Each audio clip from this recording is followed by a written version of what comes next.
Multi-purpose river projects and integrated water resources management means multi-purpose, more than one purpose.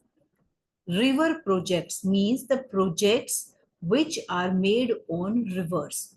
So basically we are talking about the dams, the reservoirs, but they are serving more than one purpose at the same time.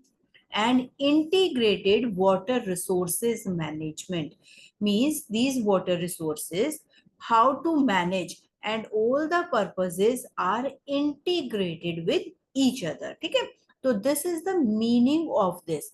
Multi-purpose river projects means the projects which are made on rivers and serve more than one purpose, and all these purposes are integrated with each other.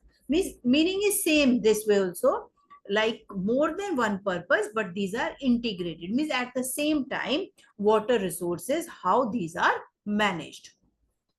How do we conserve and manage water. देखो अभी तक हमने पढ़ा है that we are facing a shortage of water, scarcity of water. तो how should we conserve and manage water? क्या तरीके हैं वाटर को कंजर्व एंड मैनेज करने के? तो एक तरीका है by constructing the multipurpose river valley projects. It is not as such that now only we have started conserving water in this way, but archaeological and historical records show that from ancient times we have been constructing sophisticated hydraulic structures. Means पुराने time के भी हमारे पास records हैं, हमारे historical records and archaeological, खुदाई करने से, digging करने से हिस्टोरियंस को, आर्कियोलॉजिस्ट्स को जो रिकॉर्ड्स उन्होंने मेंटेन किए हैं, जो उनको मिलते हैं evidences, on the basis of that also we can say that in ancient times also the people used to construct the sophisticated hydraulic structure. Hydraulic structures means जिसमें वो पानी कंजर्व करते थे, स्टोर करते थे.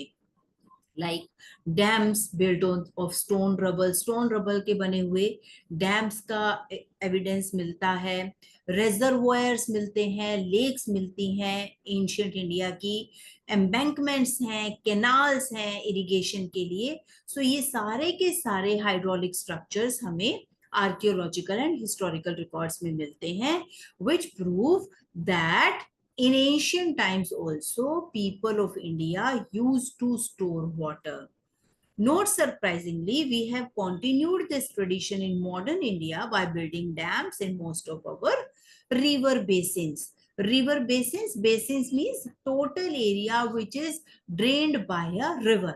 तो उस रिवर बेसिन का जो एरिया है, रिवर बेसिन जो है, उसमें आज भी लोगों ने वो पुराना जो हमारा ट्रेडिशन था वो आज भी मॉडर्न इंडिया में भी पीपल फॉलो कर रहे हैं.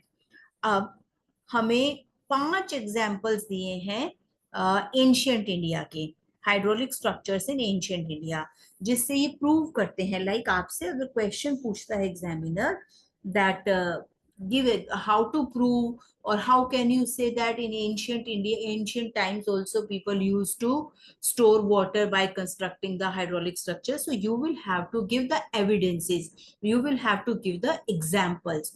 तो एग्जाम्पल्स कौन से दिए हैं हमारे एंशियंट इंडिया के? फर्स्ट है, in the first century BC Shringaverapuram near Allahabad had sophisticated water harvesting system channeling the flood water of river Ganga. Means first century BC का एक एग्जाम्पल मिलता है एंशियंट इंडिया में, दैट अलाहाबाद के पास एक प्लेस है श्रृंगवेरापुरा, वहां पर एक सोफिस्टिकेटेड वाटर हार्वेस्टिंग सिस्टम है, एक वाटर हार्वेस्टिंग सिस्टम देखने को मिलता है which channelise the flood water of river Ganga, जिससे रिवर गंगा के का जो फ्लड वाटर आता था, अगर उसमें फ्लड आ जाती थी तो उस एक्सेसिव वाटर को चैनलाइज किया जाता था. मींस किसी और प्लेस पर उसको हम स्टोर कर लेते थे. सेकेंड एग्जाम्पल है, during the time of Chandragupta Maurya dams, lakes and irrigation systems were extensively built. Means Chandragupta Maurya के टाइम में भी, सेकेंड एग्जाम्पल है कि इन एंशियंट टाइम्स, एक और एग्जाम्पल है कि चंद्रगुप्त मौर्य के टाइम में भी dams, lakes and irrigation systems बहुत ज्यादा एक्सटेंसिवली बिल्ट किए थे, बनाए गए थे। ठीक है, तो third example is evidences of sophisticated irrigation works have also been found in Kalinga. Kalinga कहाँ है? उड़ीसा में। नागार्जुन कोंडा आंध्र प्रदेश में, और बेन्नूर कर्नाटका में, कोल्हापुर महाराष्ट्र में। देखो 4 प्लेसेस के एग्जांपल्स देके उसने क्लियर किया है कि इरिगेशन वर्क के लिए in all these places we have found some evidences कि इरिगेशन वर्क के लिए water was stored in the hydraulic structures. Now next is next evidence in the 11th century, Bhopal Lake, one of the largest artificial lake of its time, was built. कि 11th century का एक example मिलता है कि एक Bhopal lake बनाई गई थी, which was the artificial lake, means constructed by the human beings only, and उस टाइम पर बनाई थी to store water. Last evidence, last example is in the 14th century, the tank in Hose Khas, Delhi में होज खास के place पर 14th century में एक टैंक कंस्ट्रक्ट किया था इल्तुतमिश ने। किस लिए? To supply water to Siri fort area.